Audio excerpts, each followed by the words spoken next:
to American people. Accept that there are disagreements, and let's go litigate those disagreements rather than trying to fight it out in the American media when you're wrong. अमेरिकी राष्ट्रपति Donald Trump और यूक्रेनी राष्ट्रपति Volodymyr Zelensky के बीच शुक्रवार को Washington DC में तीखी बहस हुई और इस विवाद के बाद ट्रंप ने ज़ेलेंस्की को व्हाइट हाउस से बाहर जाने का आदेश दिया। दोनों नेताओं के बीच हुई ये बहस वैश्विक मीडिया में प्रमुख चर्चा का विषय बन गई, खास तौर पर जब ये बहस मीडिया में प्रसारित हुई।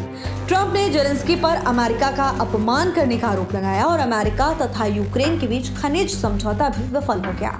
दोनों नेताओं के बीच एक प्रेस कॉन्फ्रेंस आयोजित की जानी थी, लेकिन बहस के बाद ज़ेलेंस्की व्हाइट हाउस से चले गए। इस बीच यूक्रेन के अमेरिकी राजदूत ओक्साना मार्कारोवा का एक वीडियो सोशल मीडिया पर वायरल हो रहा है। बहस के दौरान मार्कारोवा के चेहरे पर चिंता और तनाव साफ झलक रहा था। सिर झुकाकर अपनी नाक पकड़ती हुई नजर आई और ये वीडियो दुनिया भर में फैल गया है।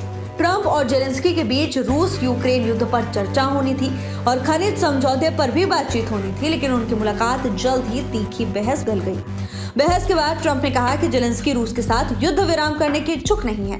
ट्रंप ने कहा कि ज़ेलेंस्की की ओर से दावा किया जाता है कि वो जल्द ही वापस आएंगे, लेकिन उनका मानना था कि ज़ेलेंस्की को तुरंत युद्ध विराम करना चाहिए। ट्रंप ने यह भी कहा कि यदि युद्ध समाप्त करना चाहते हैं तो एक ठोस समझौते पर हस्ताक्षर करना होगा, जो समय ले सकता है, लेकिन युद्ध विराम तुरंत होना चाहिए। ट्रंप ने ज़ेलेंस्की से कहा कि अमेरिका को क्या करना है यह आप तय नहीं करेंगे। उन्होंने ज़ेलेंस्की पर लाखों जिंदगियों के साथ खेलने का आरोप लगाया और ये भी कहा कि यूक्रेन हमारी वजह से सुरक्षित है, फिर भी वो अमेरिका का अपमान कर रहे हैं। बहस के दौरान दोनों नेता एक दूसरे का मजाक उड़ाते हुए भी दिखाई दिए।